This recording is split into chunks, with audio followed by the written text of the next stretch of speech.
Okay, so we have just recently gotten The Witcher and The Mandalorian as two pretty high profile shows.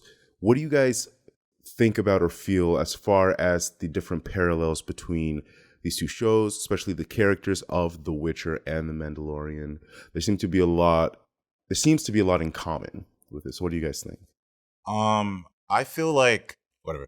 I feel like The Witcher and Mandalorian both have this whole story of like moral ambiguity, where in terms that you have this character who's kind of on a solo journey, doing what he wants to do, or doing what he needs to do in terms of getting the mission done, being a suicider person or assassin, a better word to say.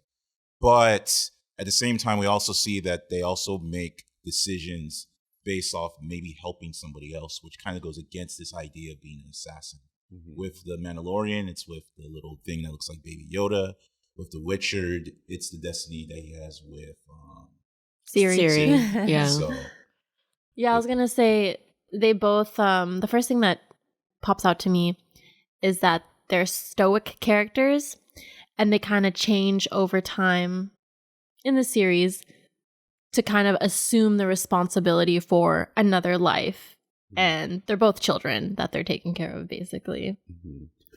I think that one of the interesting things is the reasoning behind why they're taking care of these children is kind of different between the two characters. So with The Witcher, the whole show has this theme of free will and choice versus destiny. And so the idea is, or the question rather, is like, what do we have? Do we have the ability to choose our fates, or are we destined to end up where we end up? And so with that, this child, through, accident essentially, has become linked to the character of The Witcher. And it's not as if he necessarily wants to or chooses to. He eventually does. His choice eventually lines up with his destiny, but at first it's not as if he cares about taking care of the child. He knows about the child.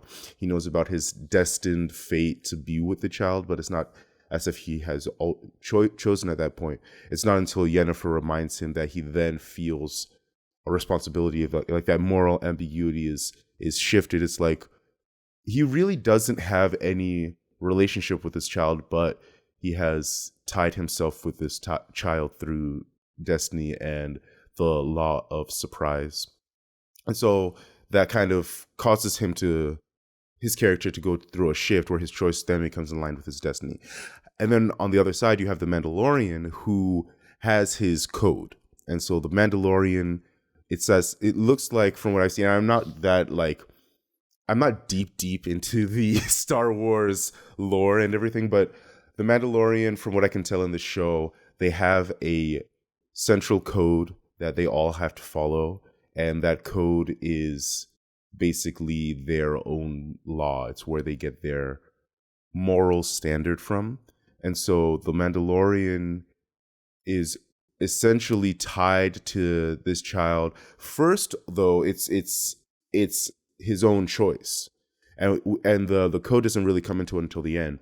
But it's his own choice to take care of the child, because at first it's a job. And so he actually, it's interesting because he actually breaks his code at first in order to take care of the child, because it's supposed to just be a job and you're not supposed to ask questions.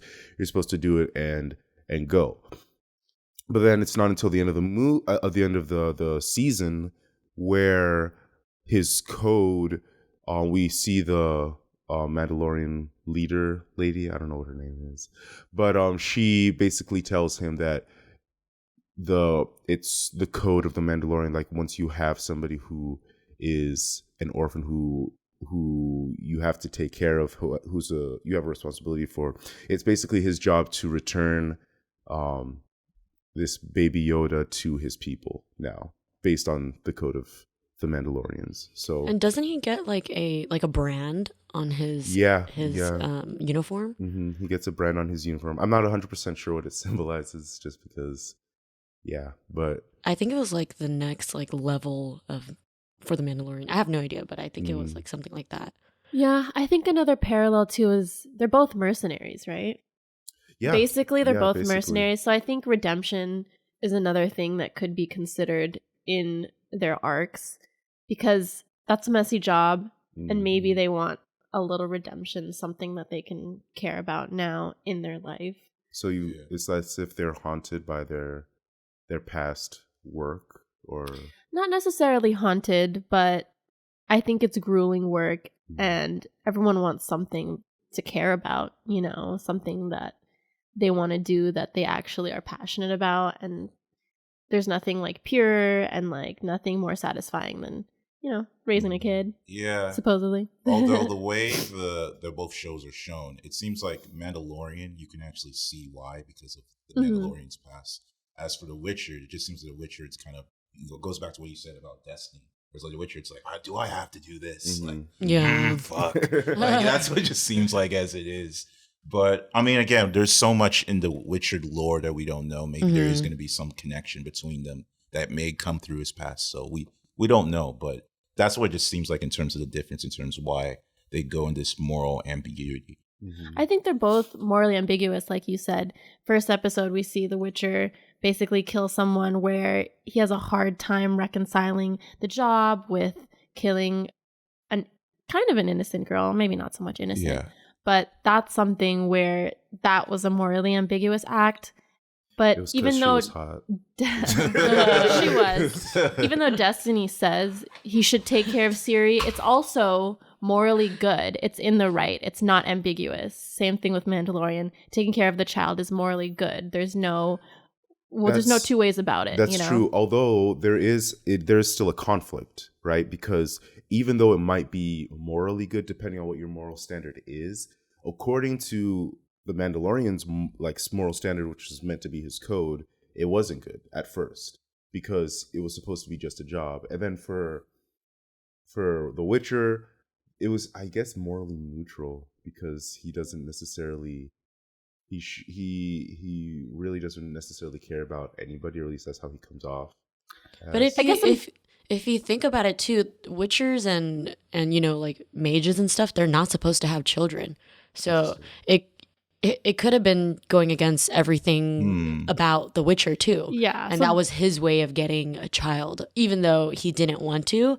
But I would say that's kind of like breaking the Witcher code as well. I can see that. They're kind of both breaking code, but I'm talking about like the act by itself.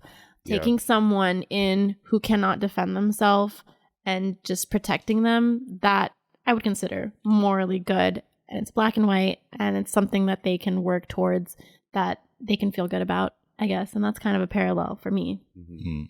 Because they both were supposed to be dead, and they saved him, I guess. They saved a life. That makes sense. Yeah.